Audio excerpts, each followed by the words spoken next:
It started because I had someone that was there to show me, and I'm very thankful for that. But somehow I would have found my way into it anyway, because it's just when I'm there and when I'm doing any kind of hunting, it doesn't matter what it is, everything feels right, and you have that clarity of mind, and you just feel completely one with where you're at. I want to know that if something happens and I don't get the animal I'm after, it's not because I didn't put the time and effort into it.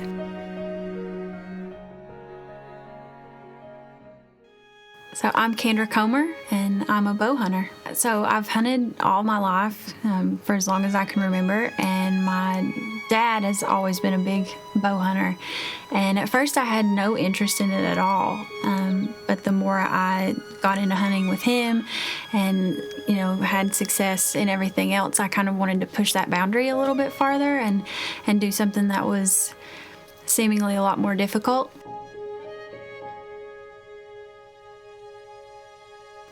So I tentatively got into it. My dad would, practice with me out in the yard and kind of show me the ropes and everything. And once I got a bow in my hand, there was no looking back. I've always been interested in hunting. That's the one thing that my dad has always done. And that's what everyone knows him for, is being a hunter.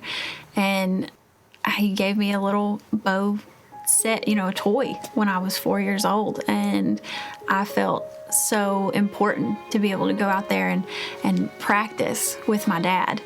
Grew up and I decided I wanted to legitimately bow hunt, so I think that kind of made him happy, so that way we could enjoy that together. And we have shot thousands and thousands of arrows off of our back deck right here together, probably for the past 10 years. I was in Ohio. I had tried and tried and tried to get a buck here and just wasn't working out. I'd gone, I think, 2 years before that and still had never got a buck.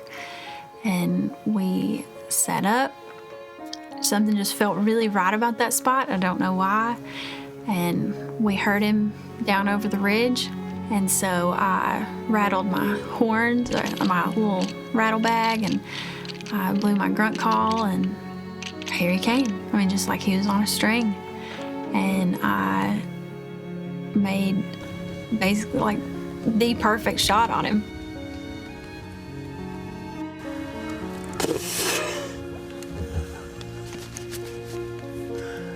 And he ran off down into the hill, down over the hill, and we tracked him for a long time. Once I calmed down long enough to get out of the tree, that probably took an hour and a half.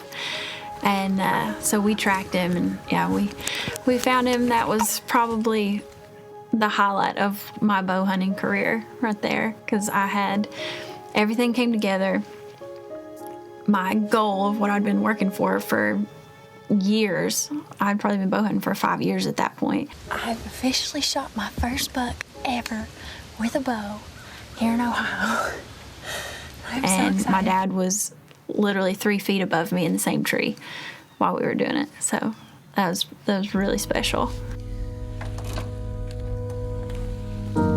There's nothing in a gym that can actually prepare you for shooting a bow. And so the best thing that you can do every day is just to get out and shoot. And that's the only way to truly prepare your body for what you're going to need to do. And you haven't been doing it for very long and you're kind of jumping headfirst back into it.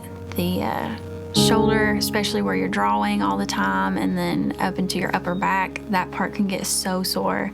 And if you continue to do that, you're either going to create bad form because you're trying to, adjust to pain, or you're not going to practice as much as you should because you're in so much pain.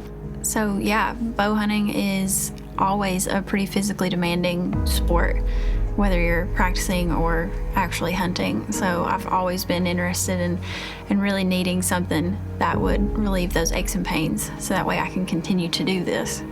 Definitely with bow hunting, scent is a big factor. You're trying to get an animal that has one of the best noses in the woods within 30 yards of you and hope that they don't have a clue that you're there. And so anything that's scented or, just too strong is going to overpower everything, and it'll ruin your hunt, and you might as well not even go. As a female, it's a lot harder because everything that we own is geared to smell good. And so I've actually had to find companies that do scent-free shampoo, conditioner, everything that I would need, but without any smell to it. And we also use a lot of scent spray. Especially with bow hunting, you have to have all of the pieces come together. There's not, if one thing goes wrong, it's all over. So when you do have success, it's so much better. Like, you just enjoy it so much more.